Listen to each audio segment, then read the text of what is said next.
common thing is great songs. I think it all starts and ends there. Without that, you got nothing. The greatest producer in the world can help a bad song and make it better, but a great song is a great song, and that's the common thing. I mean, that's really what a producer is supposed to do. You take something that's okay and take it over the top and make it great.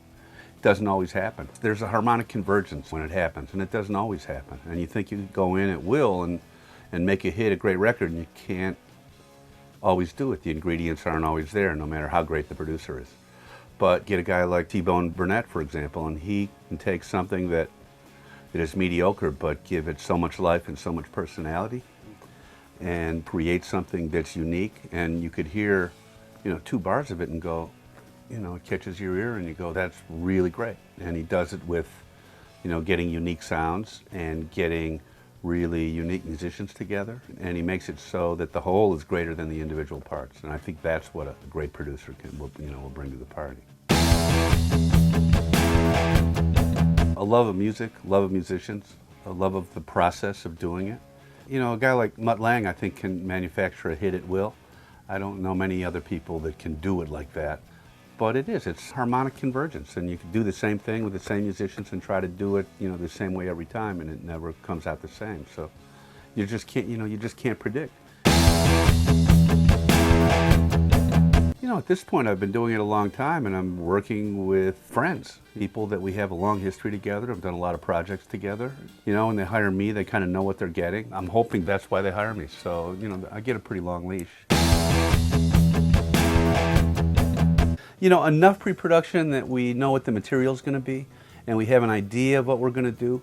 A lot of times with too much pre-production, you kind of take the joy and the surprise out of things. And I don't want to go in the studio and just play stuff by rote. I'm hoping to go in and create magic, get lightning in a bottle.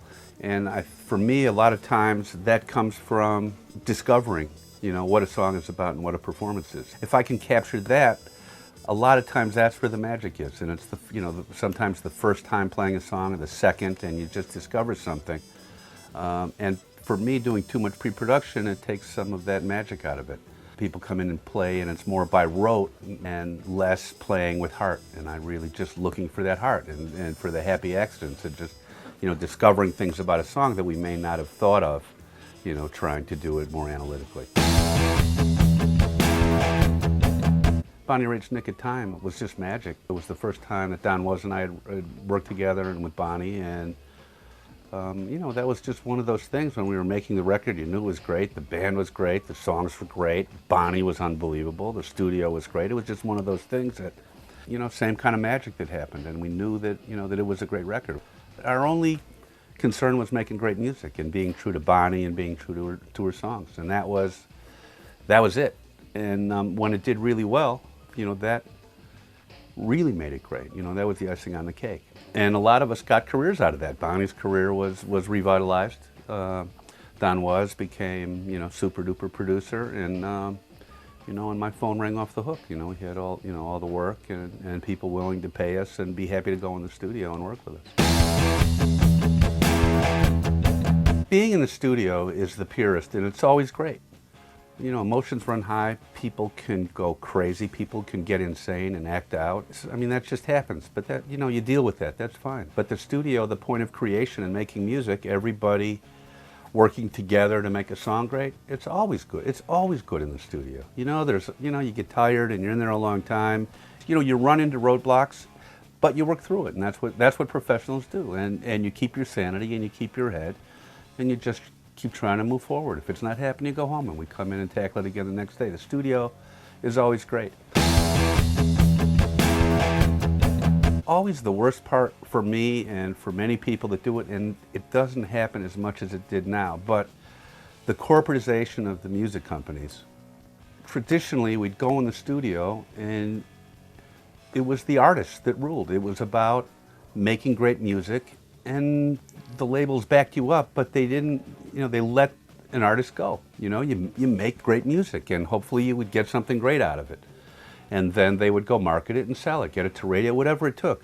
All of a sudden, we would do a record, and there were people sticking their 2 cents in, and they were promotion people, radio promotion people, marketing people. And then you started to have to make a record that would conform to their marketing plan. And the power got taken away from the artist in a lot of ways. And you wanted to be successful, and you would resist it, but you would end up playing ball with people that weren't necessarily musicians or artists, that were starting to stick their 2 cents in and make creative decisions, and I think the music didn't get better.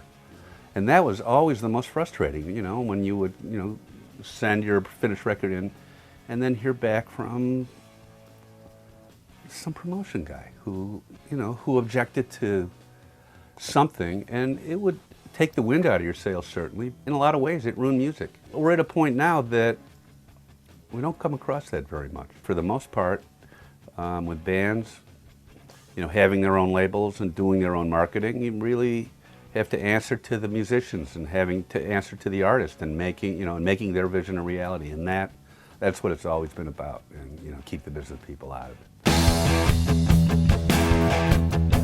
I'd sat behind a guy named Bruce Swedien and Quincy Jones for a long time, and sitting behind them was a PhD in making music and making records, you know, without a doubt. Bruce would say, listen with your heart and not your ears.